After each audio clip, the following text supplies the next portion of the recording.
Hello, it's Carla McLaren again, and I wanted to talk to you today about a skill that builds on the 5 main empathic mindfulness skills that you learned a couple of months ago. They're in this video series.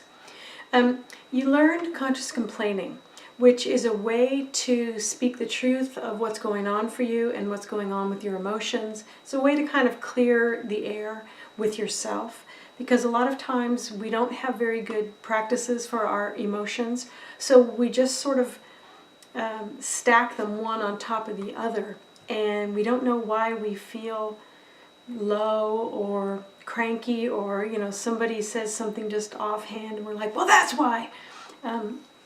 Sort of, it's a way to become more clear about what's really going on. Conscious complaining, you can also do conscious whining or conscious sadness or whatever emotion you want to do. Just give your emotions a way to speak to you. We find this is very helpful, especially for people who have very intense experience of emotion, and you can almost never find someone to do that emotion with you. So you tend to silence yourself. And it's kind of a way to wake yourself back up. Now, there's a partner practice with conscious complaining, and this comes from my book, The Art of Empathy. And obviously, The Art of Empathy is about relationship. It's about your relationship with yourself.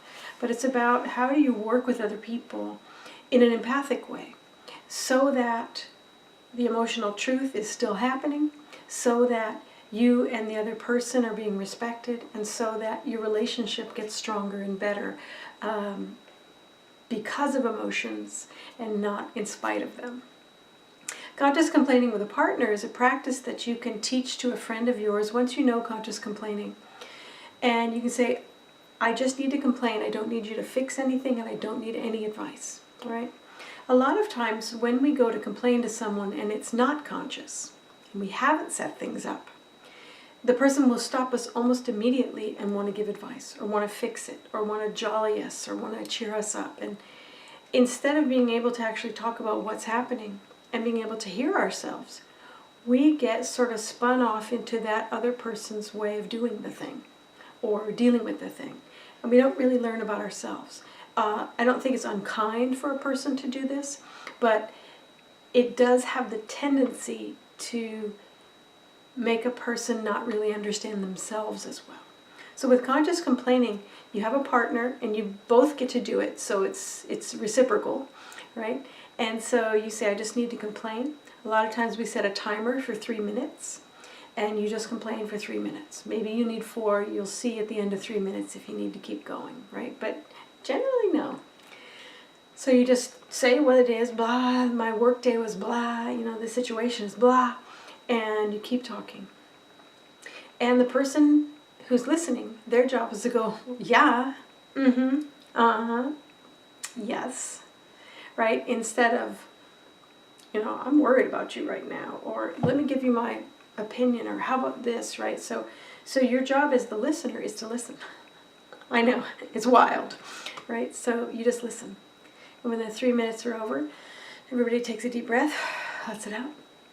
And the listener gets to be the complainer, and the complainer gets to listen. Again, supportively, with humor, with, yeah, tell me more about it, instead of let me fix it or let me shut you down. And having a person who can listen to you complain without doing advice, wow, it's like, whoa, it's a lifesaver. And if you have a complaining partner who's conscious, it's a wonderful thing. A lot of us have complaining partners who are unconscious, right? So you pick up the phone and boom, they're off. And you're like, I had things to do, but you can't speak because the person's, completely in their emotional story. And you don't want to be rude, but you're still, I hope I can do some dishes and they won't listen. They won't hear me doing the dishes or something like that, right?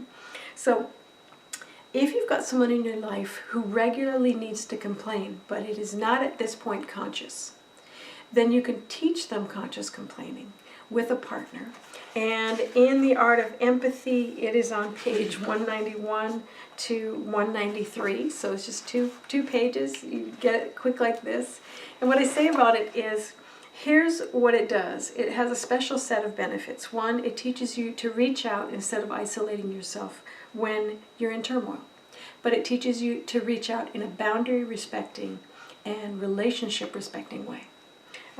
It teaches you and your complaining partner new ways to function around pain and trouble. And it gives both of you the opportunity for your, what I call emotion work, the work that you do to manage your own emotions and the emotions of others in social situations.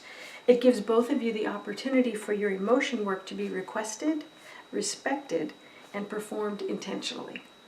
Conscious complaining with a partner is a wonderful thing to bring into your life and into your relationships. And if you want to learn about it, it is in The Art of Empathy. Thank you very much. See you next week.